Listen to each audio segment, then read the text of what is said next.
네, 시장 클로즈업 시간입니다. 오늘은 이런 얘기를 한번 해볼 거예요. 코스피 시장에 대해서 그 하단 기준선을 얼마 전까지만 하더라도 2050선을 많은 분들이 이야기했었는데 이제 2050선 밑으로 내려가게 되자 그럼 과연 2000선은 지킬 수 있을 것이냐 이런 궁금증을 갖게 만드는 요즘인 것 같습니다.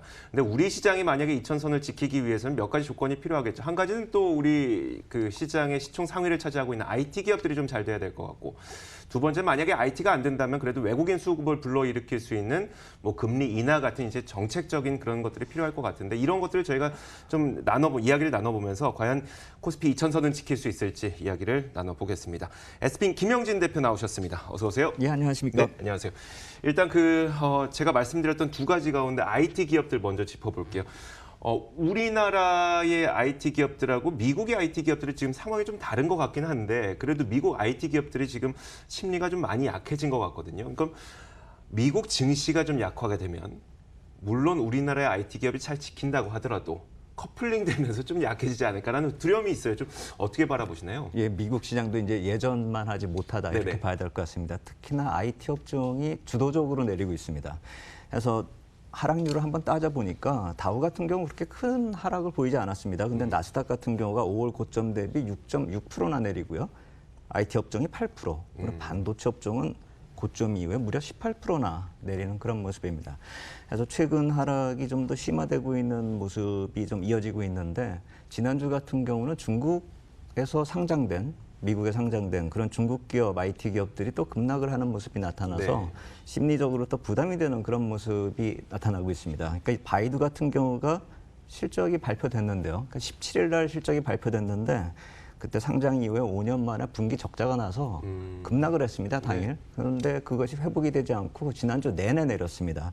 그러다 보니까 26%나 내려버렸습니다. 이게 바이두 같은 경우가요. 그러다 보니까 이게 시장에서 중국 관련한 기업들의 불안 심리, 특히나 지금 뭐 무역 분쟁을 벌이고 있으니까요. 사실 이게 무역 분쟁 때문에 이런 실적이 나왔다고는 볼 수가 없는데 무역 분쟁 같은 경우가 발생이 되고 있기 때문에 중국의 또 안 좋은 얘기가 이렇게 엮이는 그런 모습이었습니다. 네네. 그러다 보니까 알리바바 같은 경우는 실적이 좋게 나왔음에도 불구하고 동반해서 하락을 해서 알리바바 같은 경우도 같은 기간에 12%나 내리는 그런 모습을 보였거든요. 그런데 이제 바이두나 알리바바 같은 경우가 이 빵 관련된 네. 그 ETN에 10%씩 편입이 돼 있어요. 네. 근데 이제 그런 종목이 알리바바나 이런 바이두 같은 경우가 급락을 해버리니까 그 관련 ETN이 또 한 10%씩 이렇게 빠지는 그런 네네. 모습이거든요. 거기는 이제 빵 기업 말고도 알리바바나 바이두나 뭐 테슬라, 뭐 트위터 이런 기업들이 포함이 돼 있어서 이런 식으로 뭐 중국 기업이 빠진다 해서 중국 기업만의 문제가 아니라 투자 심리에 미치는 영향도 크고 또 이런 ETN이나 ETF 쪽으로 관련된 설정된 그런 자금이 이탈된다라고 한다면 빵 기업들도 좀 약화가 될 수가 있겠죠. 그래서 미국이 예전만큼 그렇게 상대적으로 강한 모습이 좀 후퇴되고 있다. 이런 모습이 오히려 좀 분위기상으로 무역 분쟁이 좀 약화되는 모멘텀이 좀 됐으면 하는 그런 좀 그러니까요. 바람이 있습니다. 근데 우리나라의 IT 기업들, 특히 삼성전자의 스마트폰과 관련된 IT 기업들은 얼마 전 화웨이 사태 때문에 그래도 반사이익을 얻을 것이다라는 전망들이 있으면서 또 주가도 많이 올라갔었잖아요. 근데 만약에 이렇게 무역 분쟁이 계속된다면 결국은 이번에 지금 무역 분쟁이 변화되고 있는 성향을 보면은 기술 분쟁으로 지금 굉장히 격화가 되고 있기 때문에 장기적으로 봤을 때는 또 이게 좀 오늘 이렇게 잘 안 올라가는 게 이 내용이 좀 반영된 거 아닌가, 기술 분쟁에 대한 불확실성이 좀 반영된 거 아닌가 싶기도 하거든요. 예, 맞습니다. 그래서 우리 쪽을 살펴보면 말씀하신 대로 삼성전자가 상대적인 강세를 보이고 있고 이게 화웨이에 뭐 수혜를 입었다 이렇게 볼 수도 있겠는데 그게 IM 사업 부문이란 말입니다. 네네. 그런데 사실 삼성전자의 지난해까지의 상승 모멘텀은 반도체 쪽이었기 그렇죠. 때문에 그리고 IM 사업 부문이 그렇게 특출나게 이 모멘텀이 강해질 것이다 이렇게 볼 수는 없는 것이죠. 수혜가 있을 수도 있겠지만 네네.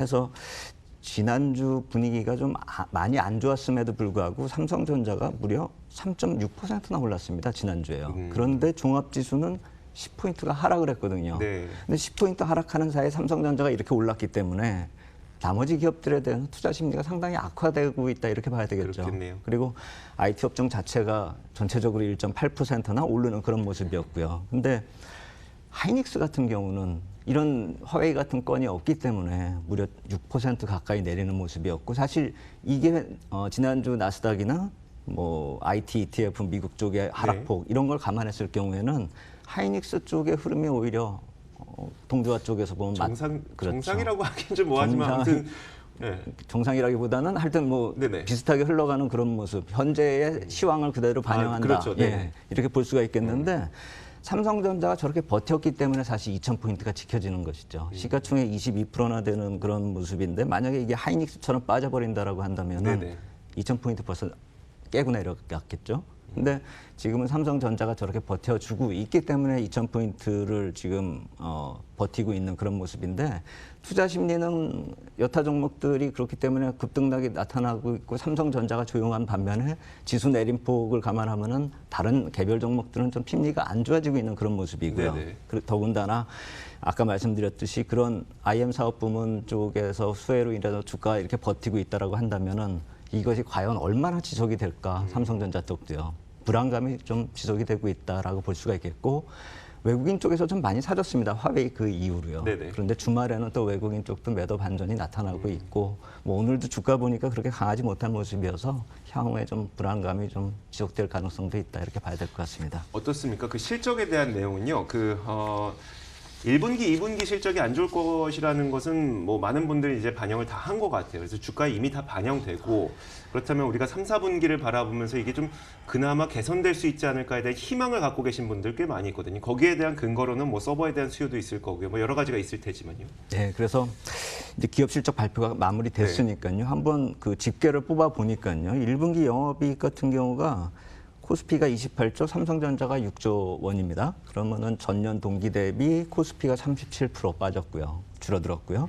그리고 이제 삼성전자가 60%나 줄어들었습니다. 그리고 삼성전자가 이렇게 빠져버리니까 IT 업종 자체도 59% 이익이 줄어든 것이죠.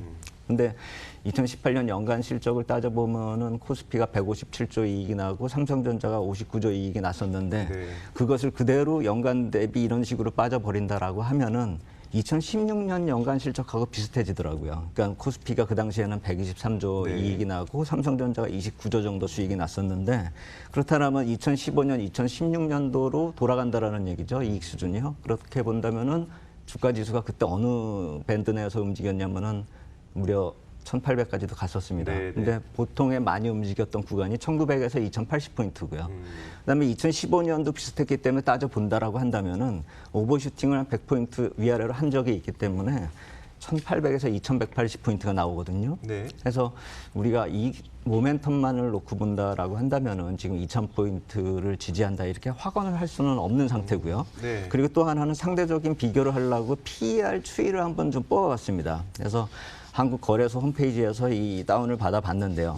그래프를 보시면은 지금 코스피의 이익이 오렌지색으로, PER이 이제 오렌지색으로 표시가 되고요. 그다음에 보라색이 IT 업종의 PER입니다. 근데 이제 지금 계속 뭐 양쪽 다 낮아지고 있는데 역사적 저점보다도 지금 약간 좀 낮아져 있는 그런 모습으로 보이죠. 그래서 제가 거래소 쪽에 확인을 해보니까 저게 아직 1분기 실적이 반영이 안 된 것이랍니다. 그러면은 이익이 줄어들었을 테니까 저 PER이 좀 올라가겠죠.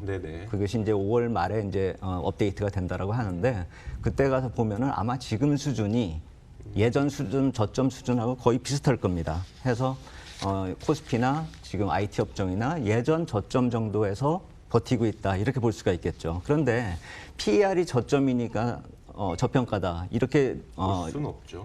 얘기하는 경우도 있긴 있는데 저렇게 저평가되는 이유를 따져봐야 되는 것이죠. 저평가라고만 얘기해서 뭐 여기서 반등을 할 것이다 이렇게 생각할 거리가 아니죠. 해서 놓고 보면은 지금 코스피가 10.6배, 지금 IT 업종이 6.3배 이렇게 되는데 이익이 과연 다음 분기에 저게 늘어날 것이어야지만 저게 멀티플이 좋게 적용이 될 거 아닙니까? 그런데 그것이 지금 확인이 안 되고 있다는 것이죠. 그래서 6월에 주가가 중요하다라고 보이는 이유는 2분기에 IT 업종 저점을 형성할 것이다라는 기대감이 있기 때문에 6월 달에 주가가 어느 정도 저점을 다져준다라고 한다면은 거기서 이 턴어라운드로 인해 가지고 저 멀티플이 좀 더 올라가면서, 그러니까 주가가 올라가서가 아니라 멀티플이 좀 올라갈 수 있는 그런 요인이 되면은 좀 주가가 좀 그나마 긍정적으로 가지 않을까. 그렇기 때문에 지금 6월에 주가를 좀 보자, 중요시 여기자 이렇게 말씀을 드리는 것이고요. 아까 보여드렸던 그 표는 사실 그 PER 계산되는 게 직전 4분기거든요. 네네. 그래서 이번에 이익이 많이 줄어들었지만 그 PER이 갑자기 확 올라가진 않을 거예요. 네네. 왜냐하면 지난 3분기 동안은 괜찮았으니까요. 근데 다만 이번 분기가 지나가고 안 좋은 게 2개가 끼어 들어가면요. 네네. 그 계산하는 데 있어서요. 그렇다라고 한다면 PER이 많이 높아질 수가 있는 것이죠. 그렇다 보면은 PER 저점에서 반등이 나온다라는 얘기가 아니라 오히려 PER이 높아지게 됨으로 인해서 주가가 빠질 수가 있다라는 것이죠. 네. 그렇기 때문에 지금 이익 모멘텀이 어떻게 변화되는지 그쪽은 좀 우리가 중요하게 살펴볼 필요가 있어 보이고 PER이 단순히 낮다라는 것이 주가 반등의 모멘텀이고 2,000포인트가 지켜질 것이다. 이렇게 생각하기에는 좀 무리가 있겠다. 이렇게 말씀을 두 드리겠습니다. 번째로 제가 말씀드렸던 게 그렇다면은 좀 이렇게 지표도 안 좋아지고 있고 그 분쟁으로 인한 불확실성도 커지고 있는 상태에서 과연 중앙은행들이 그럼 좀 돈을 풀어주는 식의 뉘앙스를 보이면서 좀 시장의 반등을 도와줄 수 있을 것이냐에 대한 전망이거든요. 여기에 대한 전망은 어떠세요? 네, 그래서 지난주에 말씀을 드렸던 게 FRB 인사들이 좀 나와서 그런 얘기들을 좀 해줬으면 하는 바람이 있었는데 지난주에 놓고 봤을 때 뭐 건건이 이렇게 화요일부터 따져봤을 때 네네. 그런 코멘트를 하신 분이 없으세요. 그냥 그렇죠. 5월달 기조를 그대로 확인을 했을 뿐입니다.